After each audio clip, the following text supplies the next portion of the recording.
Is there a cover? Dude, $5 is a lot of money. I could buy like a box of cereal with that or something like that. I mean, it's not like they put in any effort making those songs. What do you strum some chords? I mean, seriously, why is there a cover? Hey everybody, welcome to Is There a Cover, your podcast about singing stories and living songs. This is episode 5, and to mark this monumental occasion of being halfway to 10, we have our first female songwriter on today, and I couldn't be more excited because it's Miss Leah Nobel. She's a friend of mine. I've known her for a couple of years, and I've got to say she's one of my favorite people that I've met in Austin. But now she's out in Nashville. She has 2 EPs out right now. One of them is called Strangers Again, and the other one is called Just Like Sunday. They're partner records, or partner EPs, excuse me, and they are pretty wonderful. When I talked to Leah, we talked about a pretty wide spectrum of things. We go from talking about relationships to songwriting to the business of music, and we laughed a pretty good amount. We even threw some sunburn jokes in there as well. Also, while she was here, she had a bit of a sunburn, and which hence the sunburn jokes. And then she was also having some trouble with her allergies. So today there are no live performances, but I do have permission to play 2 of her songs. I'm going to play one from each EP. The first one that I'm going to play is You Got Me So Good, which is her current single off of Just Like Sunday. So without further ado, here is You Got Me So Good, and then we're going to drop right into the conversation.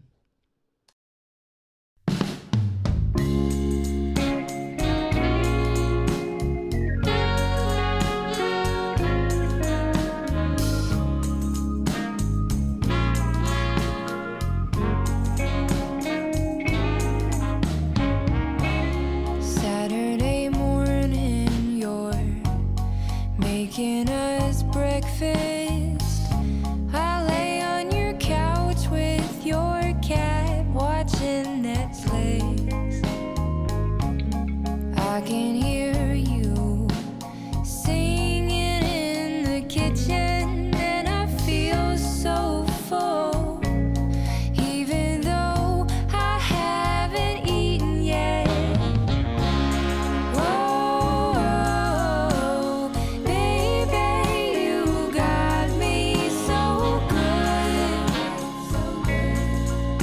You pulled me right out of the water.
I remember I met you, was it 3 years ago? 4 years ago. Oh, gosh. Somewhere in that range. Okay. And was that when you first moved to Austin? I moved to Austin in 2011. Okay. So I probably met you in 2012. That sounds right. Yeah. Let's go That'd with be that. 4 years ago. Okay. Let's go with that. I think Okay. that sounds good. I feel good about that. Yeah. Okay. And where were you before that? I was in college, so I went to school at NAU, which is Northern Arizona University. Okay. And that's in Flagstaff, Arizona. Which is one of the highest areas in the country, right? Yeah, it's at 7,000 feet. So were you a better runner after living there for a while? Oh, yeah. Did that help your respiratory system? Yeah, there used to be an Olympic high altitude training center there, but they actually, I think it closed down like halfway through my college career. But the big thing about altitude is you need to be careful when you drink. What? Wait. Because you get drunk a lot faster at high altitude. Okay. So freshman year, when people are already getting in trouble, it was like there was like an ambulance outside of my dorm every night. Oh, wow. Yeah. People overdid it. But that wasn't you. No, I've never been a party girl. Yeah. I'm kind of the opposite. Yeah. You've always... I remember from the first time that I met you, that was something that I noticed pretty quickly. I was like, Yeah. okay. One, I was like, okay, she seems pretty level. Yeah. She's not partying with us, because I think I was in that stage still. I was still hanging around there. Yeah, I mean, I drink. I'm not sober. I just don't drink. Sorry, you're saying it like you're trying to prove something. Well, I think like, I don't know. Sometimes when you say I'm not a party girl or I don't drink much, people like are funny about alcohol around you, or they think that you're sober or something like that. And I definitely drink and I enjoy it on occasion, but I feel like when I met you, I'd usually see you on a weeknight. That's true. And I usually do not drink during the week. Like if I'm going to have a drink, it's on the weekend. Especially if I exercise, I feel like I just undid everything if I have a drink. Yeah. So that's just my preference. See, I always treated it like it was something that I got to work through the next day. So it was like a challenge. Wait. You treat like you needed to burn off what you drank the night before? Yeah. Okay. It was like a hurdle. It was like an extra jump. Well, but you know. Also in my defense, like I don't recover well from drinking, and I never have. Like some people can drink, heavily and they're fine the next day, and I'm like completely disabled. Like, so I just kind of realized early on that it wasn't my thing. Yeah. So you have that day where you're just laying in your bed and you can't get up. Oh my gosh. When I'm hungover, my skin hurts. Like, your skin? Like, when you have the flu and you have a fever and your skin kind of hurts? That's what I feel like when I'm hungover. Oh, wow. And it's terrible. I Googled it once because I was concerned. I was like, skin hurting while hungover? And they probably just responded with, "Yeah, you drank too much." Yeah, they're like, your skin is your biggest organ, and alcohol affects every part of your body, so including your skin. Yeah. So now you know. Yeah. So that's college. Yeah. Or we talked kind of not about college, but before that, I'm assuming you were writing songs way back when. When did you start doing that? Well, I actually didn't start writing songs till I was 18. So really? I didn't start writing songs till my freshman year of college. What did you do before that? I've always been a creative person. So when I was a kid, I did a lot of different things. But I started singing like really young. Okay. I started talking really early. Okay. And we had a babysitter that used to sing to me a lot. And we have a video of me and I'm 2 and I'm like putting on a show standing on the fireplace for my family. And I know so many songs and lyrics. So I feel like, and my parents used to sing to me before I went to sleep at night. They'd like read and then they'd sing to me. And so I always really loved to sing and I always loved music. What did they sing to you? Do you remember any of them now? Yeah, like Michael, row your boat ashore. Oh, yeah. My like kind of nursery rhyme type things. My dad would sing Take Me Out to the Ball Game. He'd sing like some 60s kind of folk songs. Okay. Yeah, so I started singing and then I did like musical theater, and I was an actor for a while when I was a kid. I've got some really awesome toothy headshots to pull out of the archives. I'm like missing all of my teeth. And you did headshots then? Oh yeah, I like. What were your parents doing when they took you in for those? Were they like whispering to each other like, we're going to use these later? Like 10 years from now. I actually had to beg my mom to let me be a child actor because really? She was very wary of the industry, as you should be. Okay. I begged her for a long time to let me take classes. So why was she so weary about it? Because I don't know a whole lot about the acting industry. I don't know. I think she maybe was afraid for me. There's just think about what happens to child actors, like as adults. Mm-hmm. Most of them don't turn out very well. I think Macaulay Culkin is a very well-balanced human. I mean, it's like, yeah, it's that industry is kind of scary. And I think when you don't know who you are, and you don't when you're a kid, and you get involved in something like that, it will change you. So do you think had you gotten involved with that maybe a little more so that would have happened? No, because I this sounds like really elitist, but mm-hmm. I have a superpower, and mm-hmm. that I've had it since I was a kid, which is that I have always known who I was and what I wanted. Okay, you're not going to believe this, but that's like something I was going to bring up. Yeah. Because I noticed that like very quickly. It was like, you know exactly who you are. Yeah, and what I will tolerate. And I also have like a bullshit detection device implanted mm-hmm. in my body. Mm-hmm. I just feel like I have a very powerful gut instinct mm-hmm. that has always been right. So how did you get that? Or how do you think? I don't know. I can't answer that. I honestly feel like I was born with it, and I mm-hmm. think it was sort of nurtured by my parents. Okay. I don't... Like how so? How do you think? Both my parents are super amazing, and mm-hmm. I had a really positive childhood, and I think they always just really listened to me. Okay. You know? Yeah. And let me make choices for myself. So I got practice very early on making choices that felt right. Like being a child actor. Yeah. I said, mm-hmm. Mom, I want to do this. And she's mm-hmm. like, oh, I don't know. And I was really persistent about it. So she let me. And then... So were there any decisions that went wrong when you were little? Like, did I make some bad decisions? Oh, yeah, sure. Like, and it could be something as simple as like, I played in a mud puddle and I found a rusty nail. Sure. I super glued my hands and my feet together. Once. Wait, how? You obviously started with the feet, right? Started with the feet. So my older brother has autism. He's mm-hmm. pretty severely disabled. Mm-hmm. And so you could say there's a period of time where my mom was very distracted, which like makes a lot of sense because he's like a lot to take care of. Yeah. And I remember specifically him like having a moment, and she was really distracted, and mm-hmm. I reached into a drawer. I think I was maybe 4. Okay. That my dad kept a bunch of junk in, mm-hmm. and I found super glue, and I was like, ooh, it's sticky, and I put it on my feet. But how did they get it apart? Did they have to use like nail polish remover? I had to soak in acetone for like 4 hours. Apparently I was a real peach about it.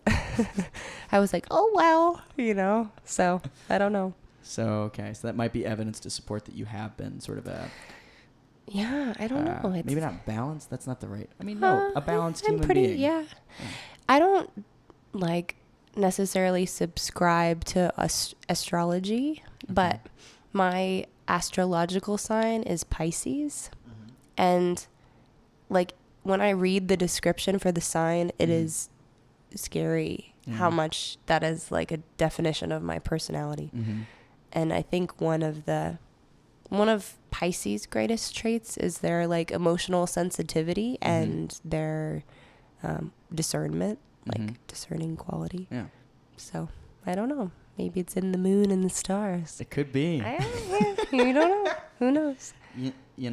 All the times, I don't even know my sign anymore. When's your birthday? September 4th. September 4th. Yeah, I don't know. I don't actually know either. Yeah, all I know is that every time it's come up, this has been like a common date thing that comes up. Like, let me read it. Your sign? Yeah, and I'm like, I don't know. Mm-hmm. And then they start reading it, and then it turns into, oh. And, like, the voice drops. Oh, no. Like, because apparently my thing is I'm very, like, stoic. Okay. But there's, like a storm inside, basically, is what they were saying. It was something like that. Interesting. I don't know. This was... The last time this came up was about 3 weeks ago. And at that point, it was all going downhill anyways. Oh, no. So I was like, You, well, like, weren't compatible with the girl who was analyzing you. No. It was to the point where I was like, okay, how much more? Okay, I've got about 6 more ounces and then I'm going. See ya. Yeah, exactly. Yeah. But, so I guess then, do you then follow the idea? Because some people, have this idea that to be somebody who writes songs, there has to be some sort of like inner sort of struggle of some kind. But you don't seem to fit that. I mean, I think we all, as humans, we have dimension. I definitely have, like, my struggles and my demons, if you want to say it like that. Sure. But I come from the idea camp that you don't write songs, they sort of write you. Okay, what do you mean? Tell me. Well, for example, there's a book out right now. It's called Big Magic by Elizabeth Gilbert. Have you read it? No. Okay. It's all about creativity. And long story short, like, in essence, she believes that, like, creativity and inspiration is a living being in itself. Okay. Okay, so almost like the Muses or something like that. Yeah. Like going back to, like, Aristotle. Yeah. And I think, like, I've known since I was really young that in order to be happy, I needed to be creative. Mm-hmm. And I've always felt like kind of owned by that creativity. Okay. So I don't think you need to have demons to be a good songwriter. I think you need to listen. Okay. And so was there ever a time where you weren't creative? No. Never. Wow. No, I've been writing stories and poems and putting on plays and dressing. Like, I used to dress myself as a kid, and it would be like I'd change like 4 times a day and wear like gobs of beads, no pants, jelly sandals.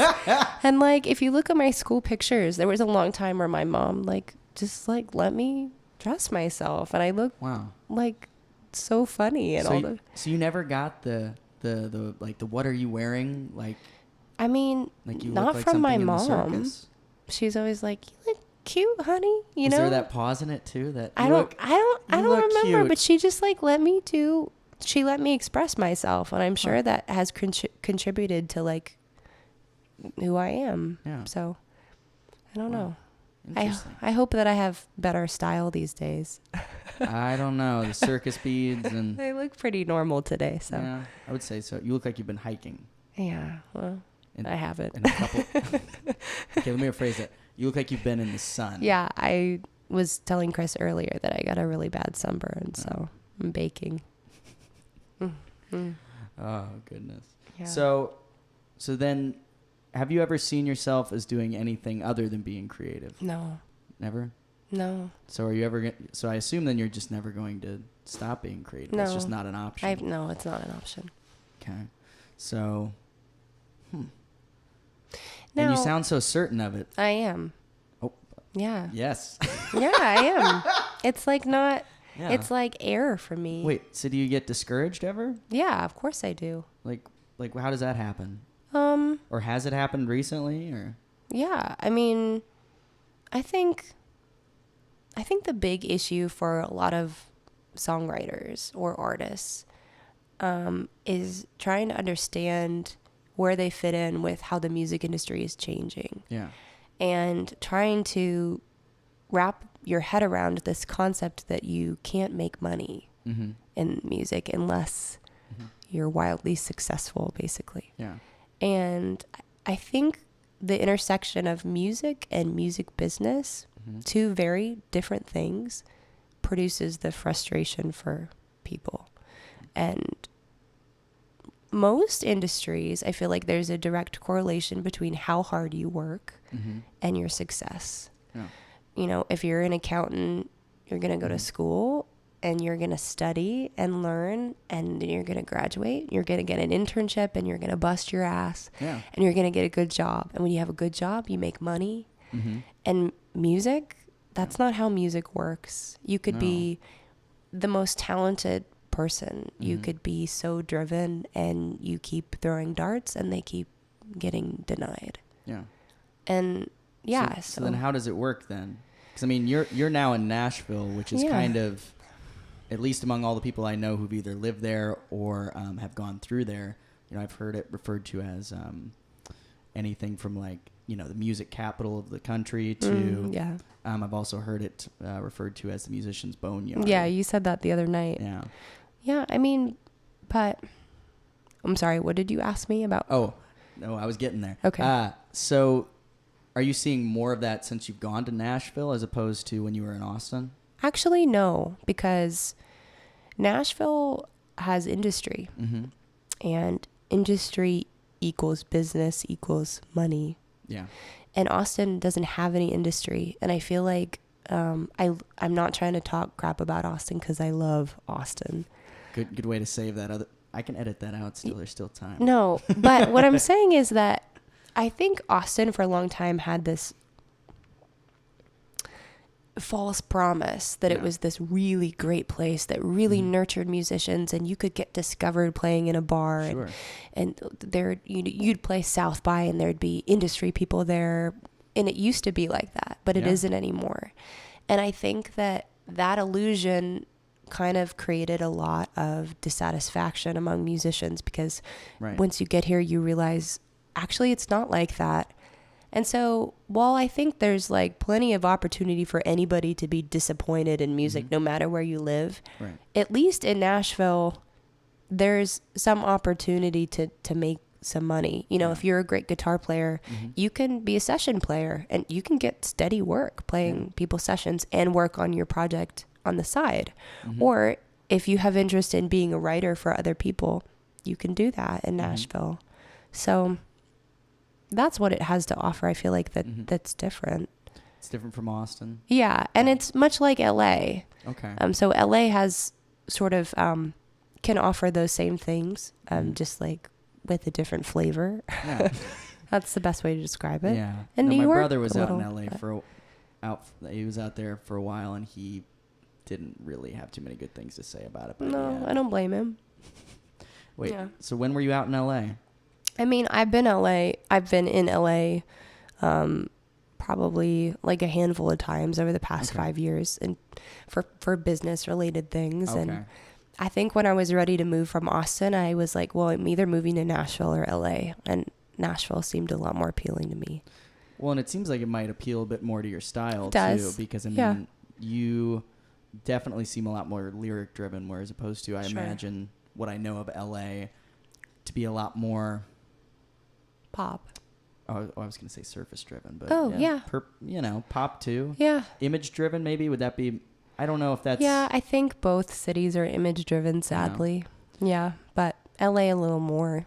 And so, what is that like navigating that world? Where because I mean, they're all different like spheres of music. You know, there's some like the kind of down and out songwriter realm where it's like, you know, just kind of a bunch of old guys like Guy Clark, McMurtry, all those guys.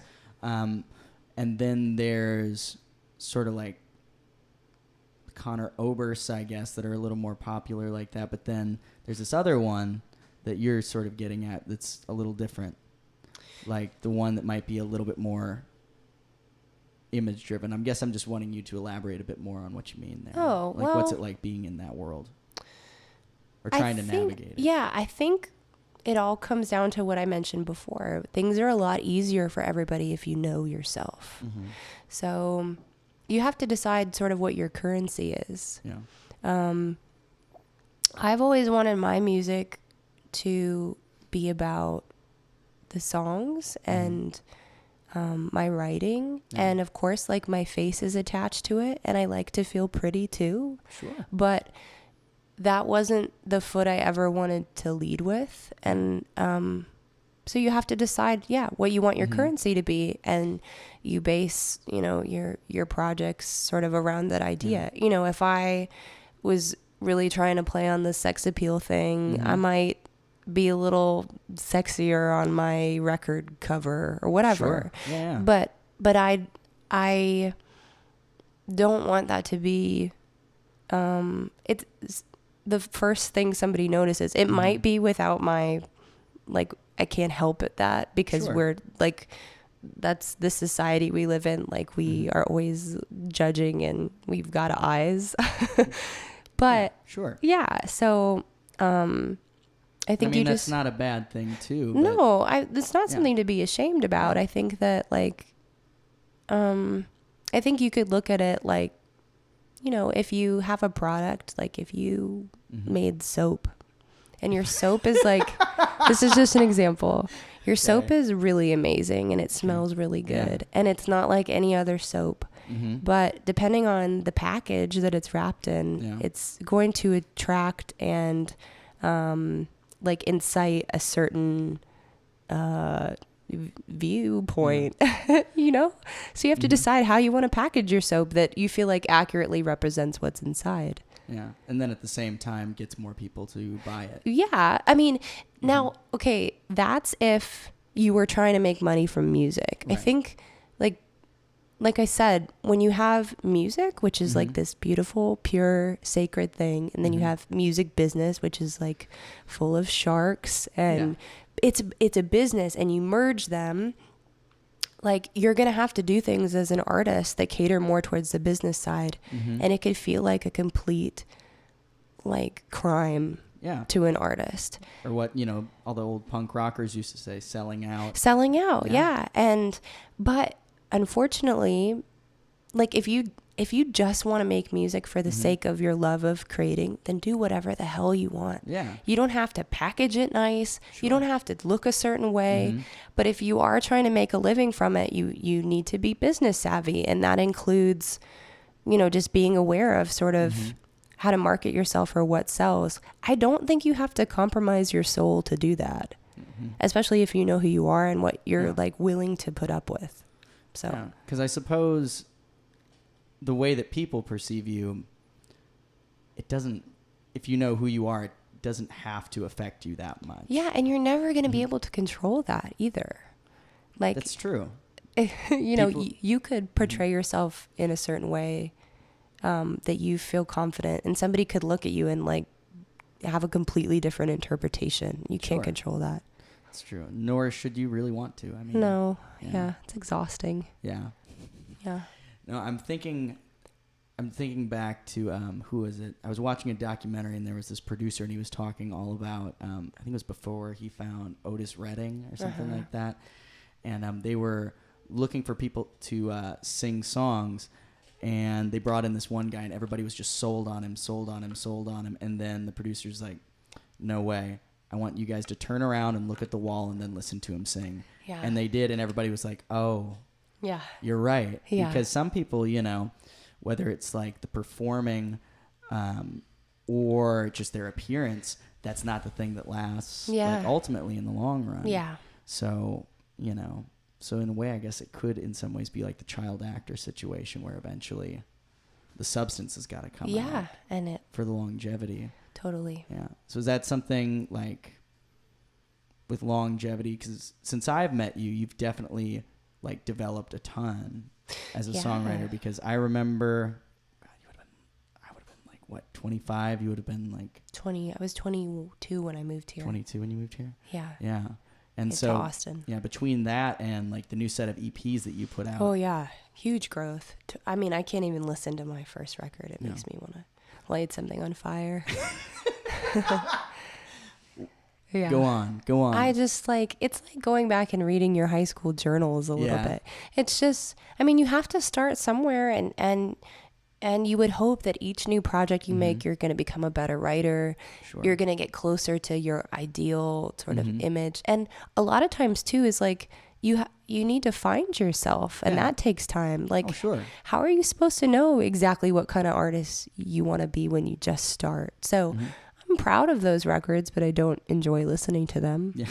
I mean, so now they're more of just a means to get to where you are now. Yeah, I took them off the internet, so that shows you something. I think they might still be on Amazon, but like, you know, because I mean, people should be able to have access to it if they, if they really want to see your growth. Yeah. I guess I just don't feel like it's an accurate representation of me anymore. And a lot of times, like when people are doing internet searches, they're not looking at dates.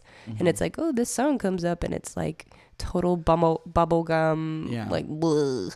And they think that that's like what I do now. And it's, I mean, there's like an essence of that somewhere, but that's not my I guess MO. I hadn't thought about that with things like Spotify. People don't know. No, they don't. It's like whatever sort of pops up. And it's funny. I had somebody the other day on Twitter message me and was like, I really hope you make a music video for Where I Want to Go, which was like my first single that came out in 2009. Holy cow. And I was like, that's so sweet, but that's 7 years old.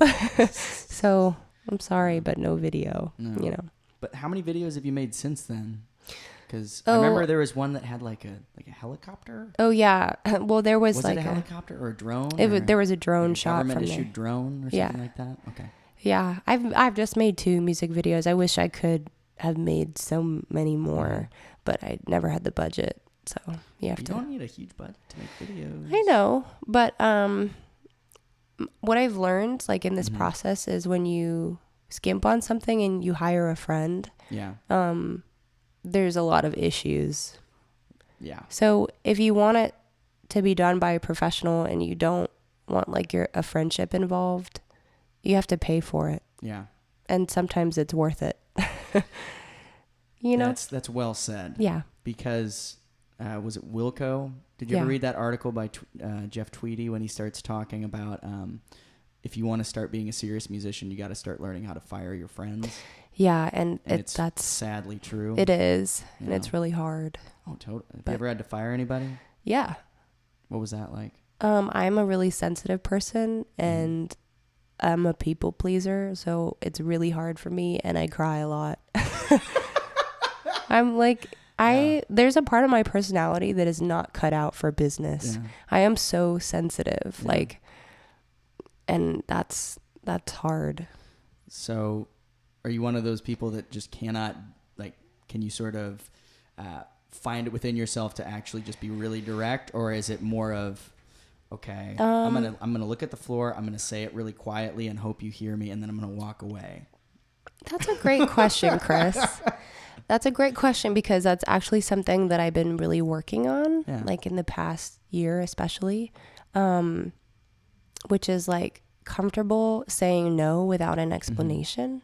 Sure. Or apologizing. And but that was an issue for me in every realm of my life, in dating, that shows up in a song, which we're going to get to. Oh, probably. For that, I will not apologize. Oh, right?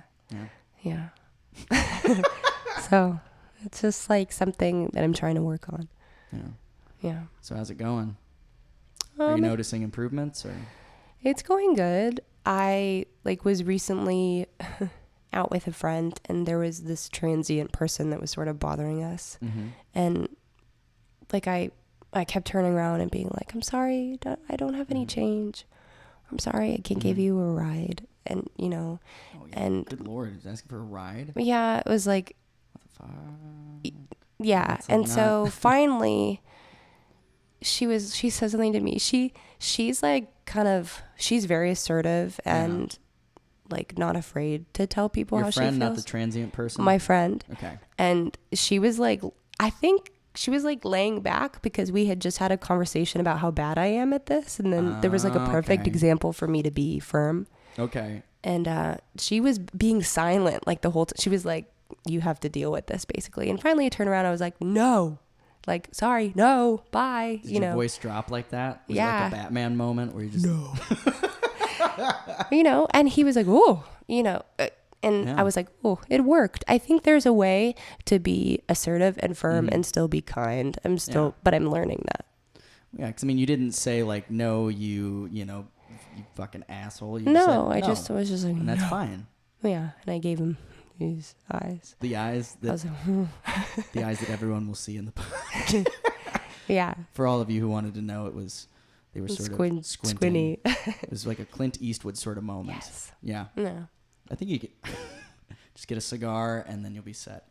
I don't even know how to smoke a cigar. I think you just kind of chew on it. Okay. I think that's what people do. Ew. They just chew on them. I think cigars are really gross. See, I really think people just eat them like gradually and they don't tell anyone about it. They just like gradually take them down. Yeah. Yeah.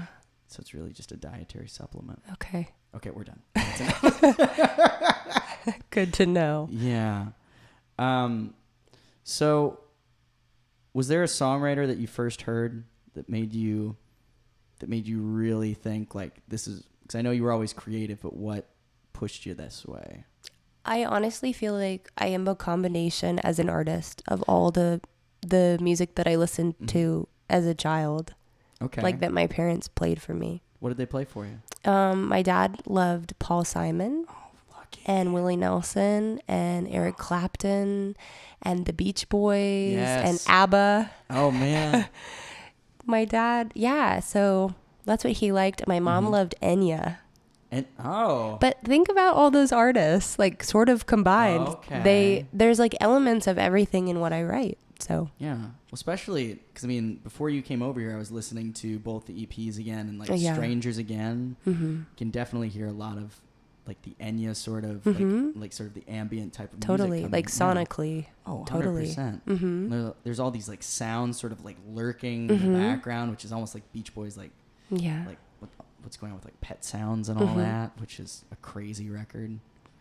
Oh, okay. Yeah. So you started from very, very young. So there was never like a moment, because a lot of the people that I've talked to, you know, they can go back to, well, most people go back to their parents. They'll say like either like I heard mom playing or I heard dad playing. No. But it was just always there. No, my family isn't particularly musical, but I come from a family of writers, so that makes a lot of sense. What do they write?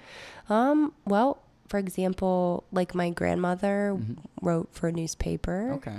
And my aunt writes mystery novels. What? Yep. And my dad is a fantastic writer. He's a stockbroker, so he writes for like economic papers. Wow. And my mom has written 2 books for parents with special needs children. That's awesome. Yeah. So that's definitely in my blood. Wow. I had no idea. Yeah. That's crazy. Crazy. My grandpa is not a novelist. He's written a bunch of books too. Yeah. It's crazy. Wow. I had no idea. Yeah. Crazy. Yeah. This is the craziest thing. It's not that crazy, but so you come from writers then. Yeah. So what were your first songs like? Well, so at the time I was taking guitar lessons and my guitar teacher was basically just like charting things for me to cover. And he mentioned one day that I should try writing something. And I remember thinking that I couldn't do it. Like that I wouldn't be any good at it. And when I tried to write something, it actually just kind of came out and it was like really rewarding for me. And I think my first song was probably about like my high school relationship. Yeah. I think everyone's first song is about that. Yeah, because there's a reason why so much of music is about love. Yeah. And it's, why do you, I plan to get to this later, but why do you, because you write about that a lot. Yeah.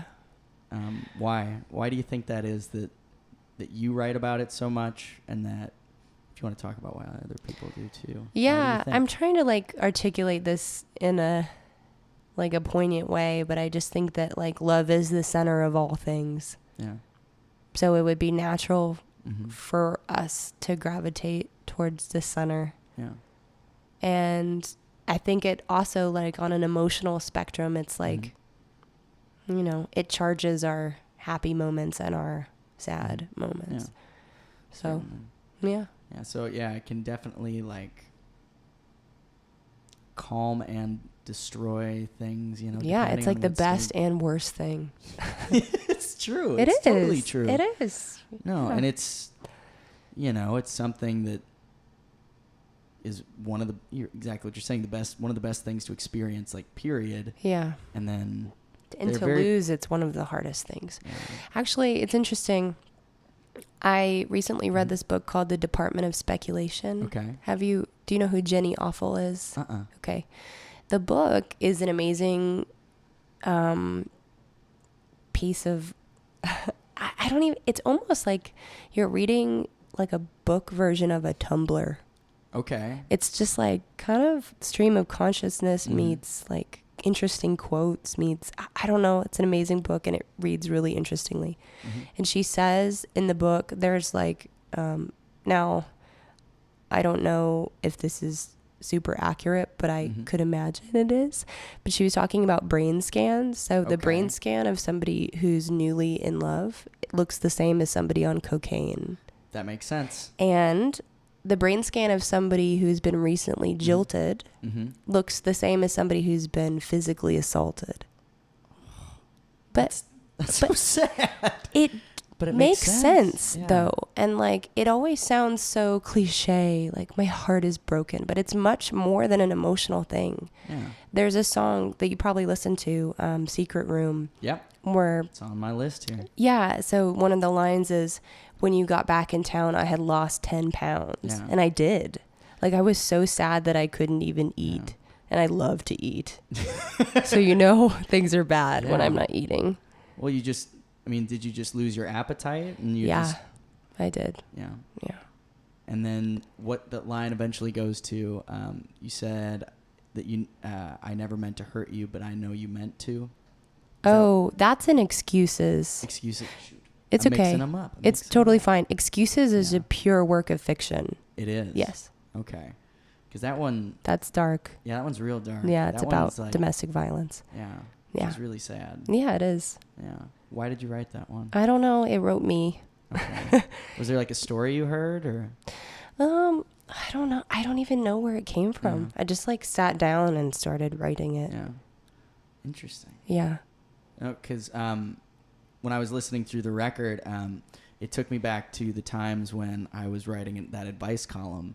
Yeah, and I remember. I came and saw you speak once. Yeah, about condoms or something. Yeah, I threw condoms at people. Yes, I remember that. That was like when I first sort of met you. Yeah, that was way back when. Oh man. And I remember that job. Like it was so fun. It was so fun. And then all of a sudden, like it got more popular. Yeah. And all of a sudden, like people started writing me like serious things like that, and it was like, whoa, heavy. I'm throwing condoms at people. Don't. Like no, do not. But and that song. Has anyone ever reached out to you about that song? Excuses? Yeah, or any of your songs, really. Oh yeah. Yeah. Yeah. Yeah, that's one of my favorite things about music is that it is the great connector. Yeah. And sometimes like at shows, people will be crying. Yeah. And not that it like gives me satisfaction to make people cry. That's not what I'm trying to do. I love it. Yeah. But yeah, I mean, I've had people reach out via social media and told me like how much something meant to them or how much it helped them or how much they could relate. And that's why we do all these things, right? Yeah. Right. Why we write. Yeah, totally. So then what songs are autobiographical? If you don't mind me asking all of that them question. on Strangers Again, except for Excuses, are about my life. So then, because I noticed as I was listening through them and in the order that they were released, there's sort of a transition that happens where it goes from, it's like a movement towards happiness. Because I mean, by the time you get to the second EP, it's, it becomes much more of a, there's confidence there. And it's much more, and I'm not talking the songwriting, I'm talking like the characters that are speaking in the songs, right? Sure. There's much more of, it's all about falling in love. It's about being happy with someone, as opposed to, it seems like that first EP is much more about just sort of the aftermath of things, like Meat and Bones, for example, which, gotta admit, definitely that feeling. I got worked up pretty hard over that song a couple of times. Yeah. Like in that good way. Yeah, we're just like, yeah, where it's like, okay, I'm just gonna stare at the floor for a little bit, and then you just look, but you're not looking. Yeah. And so that song was really good. Thanks. Yeah. And is that one's autobiographical? Well, yeah. Do you want to talk about what that one's about? Yeah, sure. So I was in a relationship for like 4 years. It's a long time. Yeah. And he was super important to me. And we met like when we were really young and in college. Okay. I don't know if you ever met him. Probably not. I think he was before your time. I vaguely remember someone with reddish hair. He doesn't have red hair, but Okay. Then anyway, no, we're going with no. I'm not going to say his name, but yeah, so the relationship ended, and it like he ended it. It wasn't even remotely mutual. That's the worst. And it felt like an atomic bomb. Like it was just it took me a long time to recover. Yeah. What was that recovery like? I cried a lot. I did. I cried so much. And I remember somebody being like, you need to write. And I'm like, I can't. Like, I think when I first wrote Meat and Bones, I couldn't even get through it. I would cry every time. I cried a lot. I moved. Yeah. We were sort of pseudo living together, not ever officially living together, but I couldn't even be in that house. It was making me sick. Oh my God. I had to move. But after like, it just, this is so cliche, but it's like time. Yeah. Time heals. It does. So, yeah. And so once I got to like a point where I was able to feed myself and like take a shower. Oh no. Like I'm exaggerating. Like I had to go home and my mom had to like feed me. Oh, like, man. yeah. So you just kind of took it out on yourself in a way? Because I know, and I'm not proud of this in any way, but I would tend to take it out on other people where it was suddenly like, I'm miserable, therefore you're going to be miserable. It wasn't like that. And actually like, in Secret Room, the song at the end of Strangers Again, there's a line that says, I'm not mad at you, I'm just sad at you. And that's exactly how it was. Mm-hmm. It wasn't nasty. We weren't fighting. Yeah. It was like, it was just, it was a death. It felt like a death. And so, like Meat and Bones, I remember like getting a chicken, honestly, and I was pulling the meat from a chicken. It was just sitting on my counter. I was like, I feel like that chicken. Like I was just like, like there wasn't any, all the innards are pulled out. It's like what I felt like. Yeah. But I think that like time helped a lot, and I got to a certain point where I just started saying yes to everything, which actually ended up kind of biting me in the ass later, which because I was just like too open and people were like taking it the wrong way. I was like going out on tons of dates, and then I was like, I don't like any of these people, so it ended up being, but they like you, and then I ended up hurting them, and then I was like, maybe I should say yes to less things. But I guess it was, I would do it differently next time, but maybe a little less ghosting. I don't ghost. I don't ghost. I just like can't ever. Well, what we were talking about before, I think you actually know exactly what I'm talking about, but I have a really hard time rejecting somebody. Yeah. So I'd be, because I'm so afraid to hurt people's feelings. I'm entirely the same way, and which so ends up hurting them more. I know, because you can't just tell them like, no, I don't want to hang out with you. I don't want to hang out with you. No, I know. Yeah. And you think like the hints that you were giving, like somebody's gonna pick up on that, but they don't. No, they never do. And so then you're left with then finally gets to this place where you're like, how do you not get this? I know. And then you have moments where somebody's like, I love hanging out with you, and you go, huh? Yeah. And you go, oh my God, that's like that's so shitty. I know. That's so shitty. I know. So that's like, they say people pleasing, a life coach once told me this, people pleasing is a form of manipulation. And I was like, I feel really terrible now. Like, am I really manipulative? Anyway, we got really far away from what we were originally talking about, but that's okay. Yeah. That's okay. As long as it's real, I don't care. Yeah, it's all real, baby. So we talked a little about that, and then I'm assuming Secret Room too, when you have that part where you talk about how's free, which obviously that's written about somebody else. Or I'm no, assuming. that's the same relationship. Oh no, I meant the other person being free, as opposed to you being free. Yeah, well, Yeah. I mean, was that like said in almost a spiteful way? No, or actually. or is it more of like, go ahead. You looked like you were going to say something. Yeah, actually, not at all, because there wasn't an ounce of me that felt spiteful. Yeah. And people ask me that all the time. They ask if like Hallis Free is like an FU. Yeah. But really, it was like, you know, a secret room was sort of a symbol for our relationship. Yeah. And it was just for us. Yeah. And we were just young, and he didn't really know who he was fully. Mm-hmm. And he really wanted to travel and like live abroad. Yeah. And I think there were parts of our lives that probably weren't super like compatible with like what we wanted for the future. And so then had you stayed together, it would have gotten to the point where somebody's going to give up on something. Yeah, it had already gotten like that, because he really wanted to travel. Yeah. And he just felt really torn because he wanted to be with me. Yeah. But like before he broke up with me, it was almost a year of, he was like dealing with major demons. Like, I think because he knew in the beginning that he like needed to break up with me, like in order for him. And it was like, it made him depressed. Like, it was like really hard.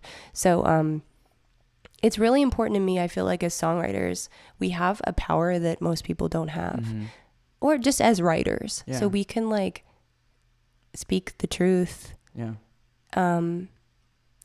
Like in whatever coat we wish it to wear. Yeah. Oh, that's good. You see what I'm saying? And like for that's him, like I have so much respect and love for him that I wanted to write songs that help me express my emotion, but I wanted to honor him in that because like there was absolutely nothing that he did that deserved an FU. Yeah. So, yeah. I'm actually getting worked up, like just listening to you talk. Don't cry. I'm gonna keep it together. Okay. I'm gonna keep it together. But because you're absolutely right. And at the same point in time,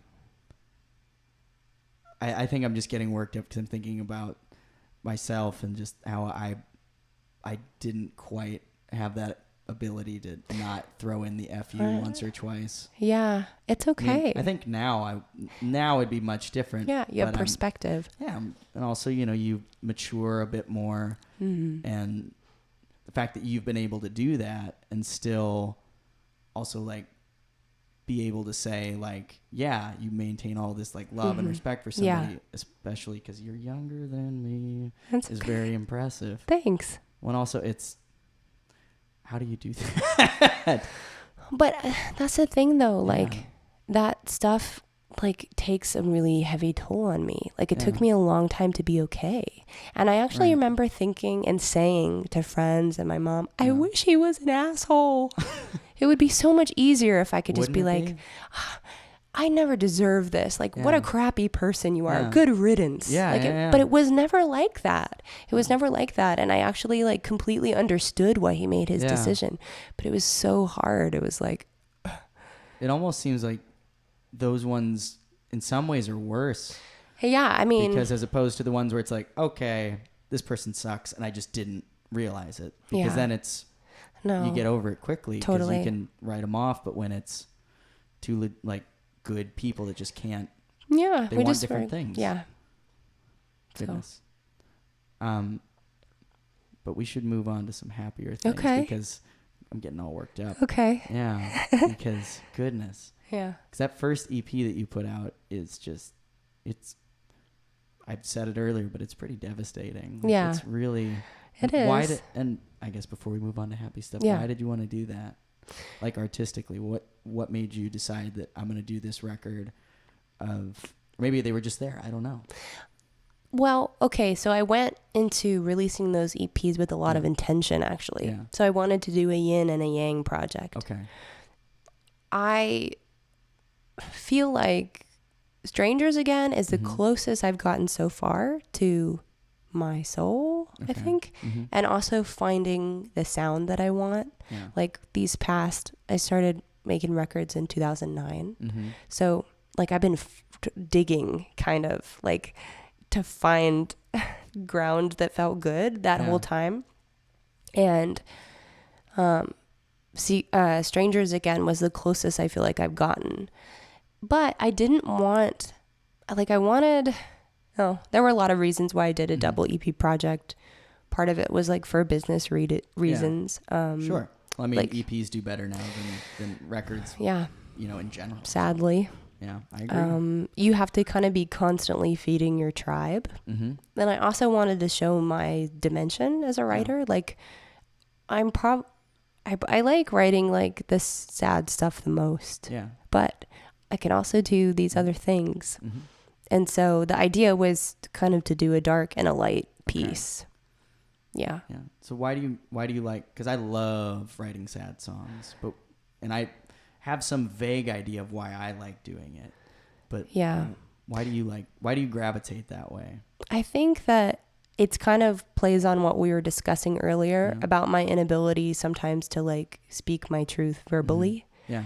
I am like very afraid of offending people or hurting people. And so writing songs allows me to do that in a way that I feel so much more understood and more articulate when I write than when I try to describe something to somebody verbally. And I think I am very good at openly expressing joy.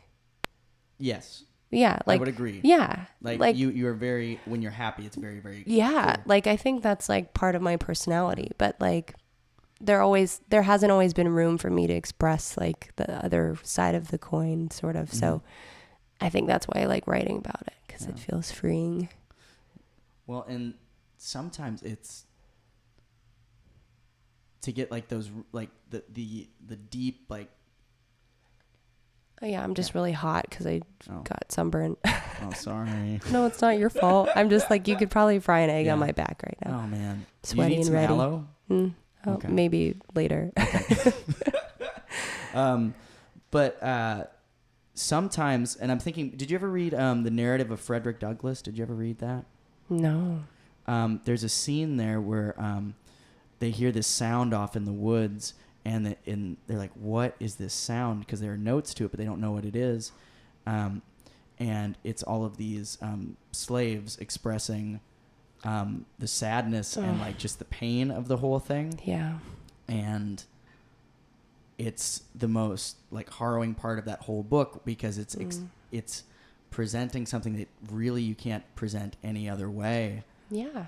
You know, and I completely agree with you. I really feel like music is something that is a form of expression that expresses certain things that nothing else can. Yeah. You know? Yeah. And some of it might be the fact that it's one of the few forms of art that has no like lifespan. You know, it's just there and then gone. You know, with recordings now, it's not really the same thing. Yeah. You know, but it can also, it can affect the linguistic part of your brain and also the emotional part with the notes and Totally. things It's like at the fully same time. stimulating. Yeah. Yeah. And so, I don't really know where I was going with that. Hey, but you that's asked me okay. why I liked writing sad songs Yeah. more. And it's Yeah. And so, okay, yes. When I was getting to the idea of maybe, I wonder if you would think that music expresses those feelings better For than me, other things. for me, Yeah. it's the best way. Well, 'cause it seems to me like with songwriting, like the people who are like the songwriters, they write about some of the most depressing stuff, and that just like Townes Van Zandt, you just, oh my God, are you kidding me? Like, Right? It's sad. You know, most of my favorite songwriters, like David Bazan, it's horribly depressing. Right. And like the ones that people seem to talk, like Merle Haggard. Yeah. I just heard somebody Rest cover in him the peace. other night. Oh my God. It was so sad. Yeah. And like, oh. And so, Well, I also think like as a culture, there's not a lot of room for that vulnerability socially. It's not Yeah. accepted. no. Like like if I go to a party and then like somebody's like, "How are you?" and I'm like, "I'm okay." You know, then suddenly I'm like really embarrassed and like, and especially for men, that's never been socially acceptable. So, but you feel all those things, and if you don't release them, they torture you. Yeah.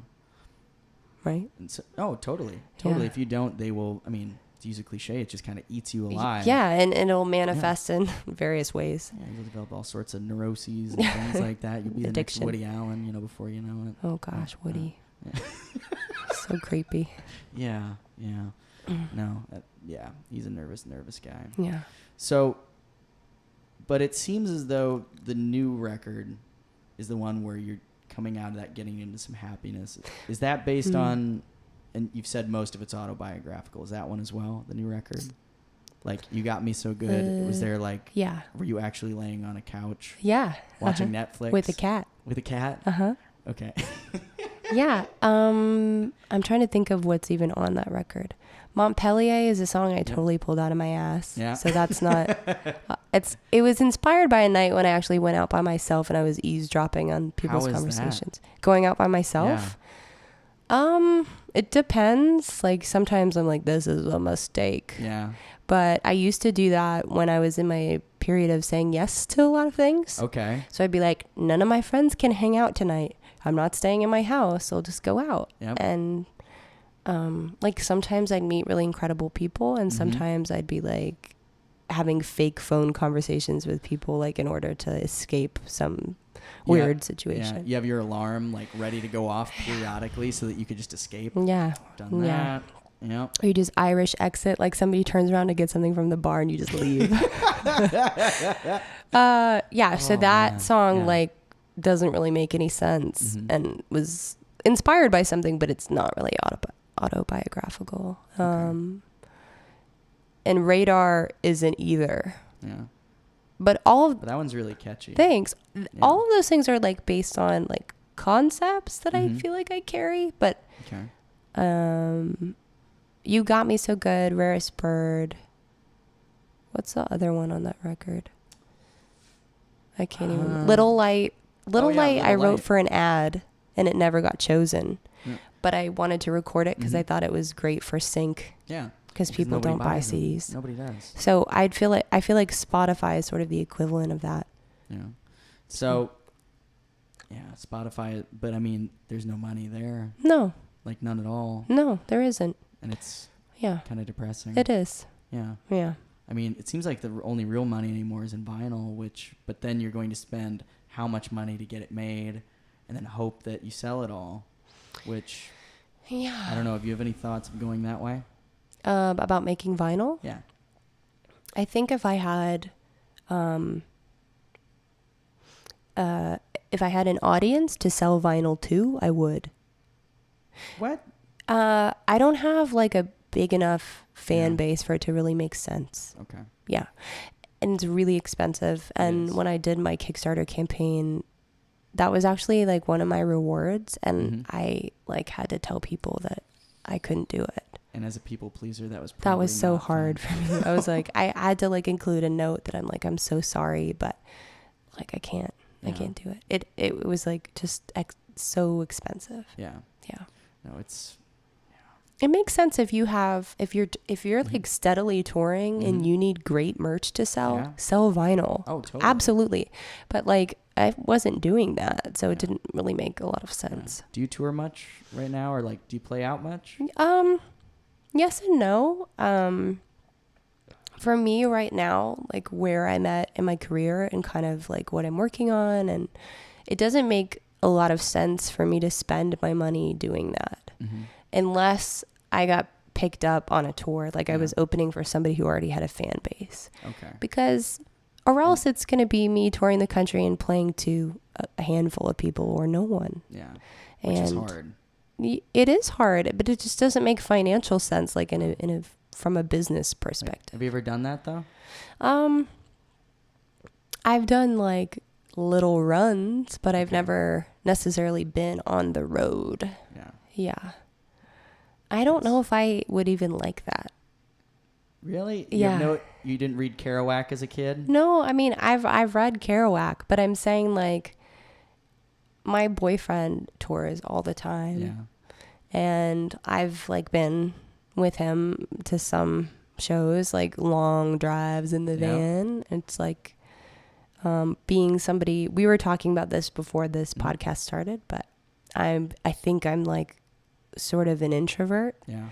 So you also like never get any time alone. Yeah. And that is, these are all, I would like to try it, but I'm not, it's like not necessarily my dream to be, they call it, a road monster. A road monster. Yeah. I mean, it would be rough because I know there are some bands, that's what they would do for years and years and years, and they'd be on the road 250 days a year. Yeah. And I mean, that's rough. It is rough. But if like you have to do that, you can make a lot of money. It's true. But you can also lose a lot of money if you don't have reason to tour yet. Yeah. Which is me. But I mean, yeah. But still, I do feel like even the worst days on tour were still pretty all right. Good. In my memory. That's so great. I was also like 17 and 18. Yeah. Touring in my parents' Suburban with a bunch of punk rock totally. kids that smelled bad. Yeah. So but it's fun. Like what you wanted. Oh, it was awesome. So it was awesome. Yeah. Yeah. Cool. Do you want to play a little music? Like actually play? Sure. I can't sing right now. Oh, okay. So maybe we'll just keep talking and we'll cut that out because usually that's how it ends. But, yeah. I don't have much of a voice. I mean, yeah, as you can tell. I can tell. It's okay. I sound like a smoker. We were just You're giving it away. You're giving it away. Right. She's not a smoker, No. Everyone. Wink, wink. No. Yeah. No, she's I'm not. anti-cigarette. Yeah, you're pretty strongly anti-cigarette. Yeah. Like, I can remember you. You're not as bad as our mutual friend Emily is speaking out against it, but yeah, you're pretty vocal against it. Yeah. Is there a reason for that other than it's just gross? I think there are lots of reasons. My grandmother died of lung cancer in a very brutal way. Like she was like in so much pain, and she like was addicted to cigarettes till she died. Yeah. I think like we were actually talking about this the other night, but it's just never appealed to me. Yeah. And I do think it's gross, and I don't like the way it smells, and I actually won't date somebody who smokes. Like, well, if you don't smoke and the other person does, and you start like making out, it's and then so you get gross. When you get to the point where like the breath is going back, and it's like, oh my god. Yeah. So you're getting like the lung fumes and it's bad. And I think too, it's like we all know what cigarettes do to you now. Yeah. And so I just think it's silly. It is. Yeah. It's a little rough. So, well, anything for the future? Any future plans? Yeah, I mean, I'm working on a new record right now. How's that coming? Was I telling you about this other night? I think a little bit. I don't remember it that well, but tell me about it. What's going down? I'm working on a record that has sort of a journalistic slant. Mm-hmm. So I wanted to write songs that sort of express like what it feels like to be human in a general sense. Yeah. Because I feel like one of the things that our culture is missing is empathy. Okay. And people's ability to put yourself in somebody else's shoes and to realize that like we're all very connected and we all are, I don't know. This is just like some of my beliefs, but we're all like very much the same. Oh, we are. Yeah. I mean, everybody wants the same things. It's just like humanity. So I wanted to write songs about humanity and just being one person with one perspective. I didn't feel like I could really honestly address that. So I'm in the process of interviewing 100 people, and I'm basing my songs off of my interviews. So some of it is like off of specific stories. Some of them are off of themes that I've uncovered. Some of them are a combination of stories. Okay. So I'm using the interviews basically to generate inspiration, and then I take that inspiration and I like let it guide me in whatever way it's supposed to. Wow. Yeah. That's an interesting way to go about it. Thanks. I mean, I know there are lots of people like Paul Simon, who you mentioned earlier. He, I guess, was notorious for like taking things people would say. Yeah. So they would always say like, "Be careful what you say around Paul," because all Turn of a sudden it into a song. Yeah, and which is fine as long as the other people aren't songwriters, and then they're like, "You son of a bitch." Yeah. Well, everybody that I interview, like you, for example, I interviewed Chris for my project, had to sign a form, which I don't think I you've sent to me. Did you? I don't know. don't know if I I'll think send you asked me another that the other one. night. Have I sent you the form? I'll send you another one. Just in case. It's okay. But And obviously you can take whatever you want. yeah, well, you have to ask like people's permission. Yeah. You have to get it in writing. Mhm. So Makes sense. yeah. Because otherwise they could come back and say, you stole that from me. Yeah, or another thing too is like while my songs are based off of stories, some of them are like still fiction. Like Yeah. I'm taking pieces of things and turning into some other story. Right. But yeah, so it's when I interviewed you, I was in the beginning of everything. Yeah. So I'm about 75 interviews deep now. Man. So do you find that you're getting better at them, or better at sort of uncovering, maybe not uncovering, yeah. but just like getting people to Open up. Yeah. Yeah, I think I know now like what sort of questions do the best. But it's been, I mean, really amazing. It's just like so much work. Oh yeah. Like more work than I ever imagined. But then, Excuse me. oh, that's okay. She has Austin allergies. Yeah. Which for those of you who don't live in this area, When you come back, Yeah. it murders you. yeah. Or if you move here, Yeah. which a lot of people are doing, I hear that's a thing. Yeah. People they develop allergies within a couple years, Yeah. and they're bad. Brutal. It's really nasty. But that brings me to the question that I always like to end with. Okay. And this might not be as long of an answer as it's been in the past, but why do you do it? Well, like- it's kind of like what I mentioned before about how I don't really feel like I have a choice. Yeah. I feel like I have known for a long time that like doing creative work was the only way I was going to be happy. And whether or not that's meant to be my career, that's still pending. But I know that I have to do it. Yeah. And I think I write because I feel called to. And not even in like a religious sense. It's like something in my body. And I want to connect. Yeah. And also, this is a good enough reason to do anything. I just straight up like it. It brings me joy. Yeah. And like, even if I had said none of that previous stuff, I feel like that is a good enough reason to do anything. Oh, totally. Like, positive, at least. Like, if Yeah. you're like, I murder people because I like it. Like, Well, that's... yeah, because then you're... Rewind. Yeah. No, because then you're harming people, and that's Yeah. bad. No, But this... Yeah. Yeah. No. Yeah. Just what I was meant to do. Well, I'm glad you mentioned that, because everybody that I've asked before, and when I first started asking that question and Yeah. like talking to people about it, it always go into like this deep sort of like existential like Yeah. situation where we would have to figure out, well, like, why do we do anything? Right. But there's a lot to be said for just having fun. Totally. And, like, liking your life, because I mean, at the end, Yeah. that's a big important thing. Like, did you Absolutely. enjoy it? Absolutely. And I Yeah. think it's like, I don't know, it doesn't matter like where it even goes. I think just Right. like the act of creating is like enough. Oh, totally. So Absolutely. Well, thanks for stopping by, Leah. thanks for having me, Chris. Where can people find your music? You can find my music in a smorgasbord of places.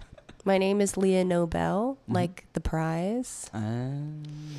Yes, so you can go to www.leahnobel.com. You can go to Spotify. You can go to iTunes, YouTube. Okay. I'm all over. Vimeo, are you on there yet? Vimeo? I don't No. think any of my music videos are on Vimeo. Okay. I'm not. I don't even know if people use that much. But I think Vimeo is like just some. It's like a YouTube collaboration, sort of, I for think like so. more elite artists. I don't know. I don't know. Yeah. Cool. Any shows coming up that people should, or any big touring things coming up? You said no, but No, I'm really focusing on writing for my record and writing for Sync, which is something I do. Cool. And that's kind of what I'm doing right now. So, yeah. Well, wish you the best of luck. Thanks Thanks, for stopping Chris. Thanks for having me. Have a wonderful night. by. You too. Okay. All right, bye. Bye.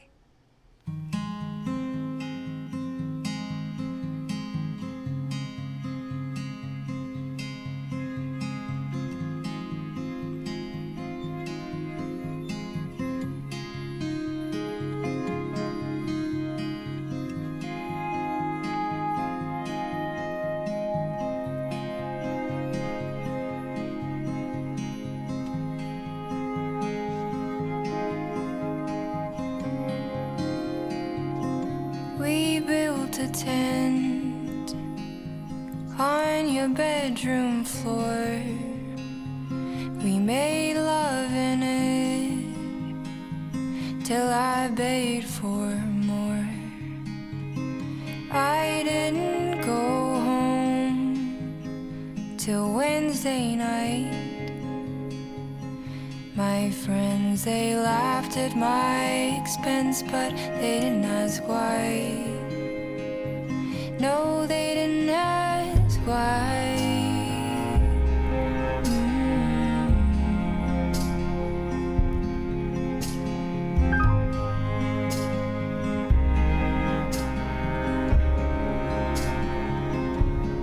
Bless the night, I stayed up in a panic, fretting over facts and figures of my life.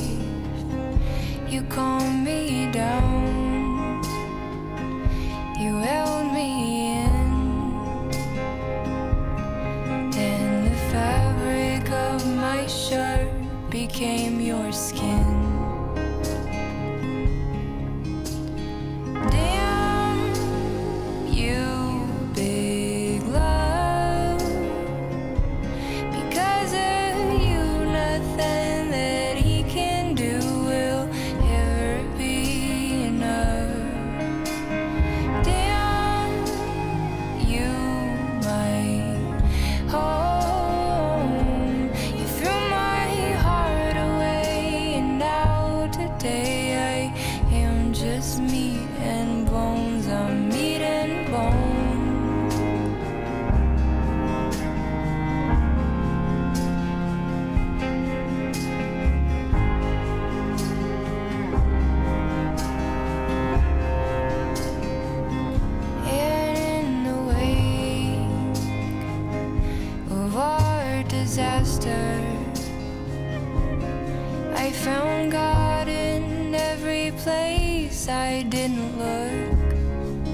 Jesus, man. Every time I hear that song, it just wrecks me. I gotta be honest, it just wrecks me. Because for anyone who's ever been out, who's out there and has had the experience of, really caring about somebody or loving somebody, and then it falls apart, and that person, because it was so good, that person just ruins you.